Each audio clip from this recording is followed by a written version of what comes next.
பிறகு அங்க உள்ள போய் பார்த்தாக்கா எக்கச்சக்கமாக இருக்கு. குற்றீசல் போல பார்த்துருக்கலாம். நான் டீச்சிங் ஸ்டாஃப் இருக்கலாம். என்ன பண்றதுன்னு தெரியாத அந்த செக்ரட்டரிக்கும் டைரக்டர்ஸும் மண்டே பிடிச்சிக்கிட்டு தான் என்ன பண்றாங்கன்னா மொத்த பேருமே சர்ப்ளஸா இருக்கிற எல்லா டீச்சர்ஸையும் மொத்த பேர் டிரான்ஸ்ஃபர் பண்ணி கவர்மெண்ட் காலேஜுக்கு அனுப்பி விட்டாங்க. இப்ப இருக்கிற ரெகுலர் டீச்சர்ஸ் எல்லாம் கவர்மெண்ட் காலேஜில் பாத்தீங்கன்னா 2 பிரிவு. ஒண்ணு டிஆர்பியில் டிஎன்பிஎஸ்சியில் வந்த ஆசிரியர்கள் ஒரு பக்கம், இன்னொரு பக்கம் அண்ணாமலை பல்கலைக்கழகத்தில் உபரி ஆசிரியர்களாக இருந்து வந்த ஆசிரியர்களும் பல்கலைக்கழக அதாவது உறுப்பினர்கள் தான் நிறைய பேர் இருக்கிறாங்க. ஆக அரசு அந்த அண்ணாமலை பல்கலைக்கழகம் ஒரே ஒரு யூனிவர்சிட்டி அவங்க தொடர்ந்து சங்கம் வைத்து போராடி அவர்களுக்கு பிற இயக்கங்களும் சப்போர்ட் பண்ணதுனாலதான் அவங்களெல்லாம் வந்து கவர்மெண்ட் வந்து வீட்டுக்கு அனுப்பாங்க. இப்படி இங்க வேகன்சி இருந்ததுனால டிரான்ஸ்ஃபர் பண்ணி விட்டாங்க. அவர்கள் விழிப்பாக என்றால் என்ன நடந்திருக்கும், எல்லாரையும் வீட்டுக்கு அனுப்பிச்சிருப்பாங்க.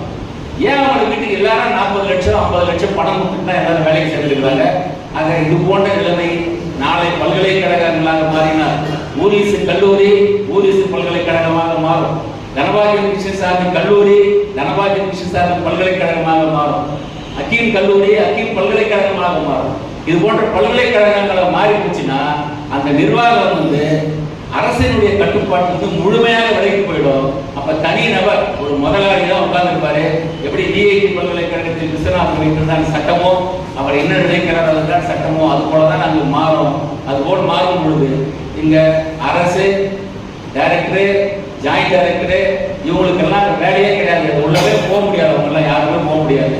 அப்ப இருக்கிற ஆசிரியர்கள்லாம் வீட்டுக்கு போனாங்கன்னா ஐயா சொன்ன மாதிரி யாருமே நம்ம ஏன்னு கேட்கறதுக்கு ஆள் இல்லாத போகும். ஆக வந்தா பார்த்துக்கலாம் அப்படின்லாம் இல்லாம வருமுன் காப்போம். இந்த சட்டம் வருவதற்கு முன்னாகவே காக்க வேண்டும். அதற்கெல்லாம் ஒரே வழி இந்த சங்கத்தை வலுப்படுத்த வேண்டும். உறுப்பினர்களை எண்ணிக்கையை அதிகரிக்க வேண்டும். எல்லா உறுப்பினரும் ஒரே மாதிரி பணம் எதிர்பார்க்க முடியாது. பொறுப்பாளருக்கு நான் சொல்லுகிறேன், ஒருத்தர் மிலிட்டண்டா இருப்பாரு, எந்த ஸ்ட்ரைக்குனாலும் வேகமா போய் கலந்துக்குவாரு, பயப்படலாம் மாட்டாரு. அவருடைய மாநில தலைவரே சொன்னார், நான் வந்து மீட்டிங்ல கலந்துக்கலாமா. மாநில தலைவருக்கு அது போன்ற சந்தேகங்கள் வரக்கூடாது.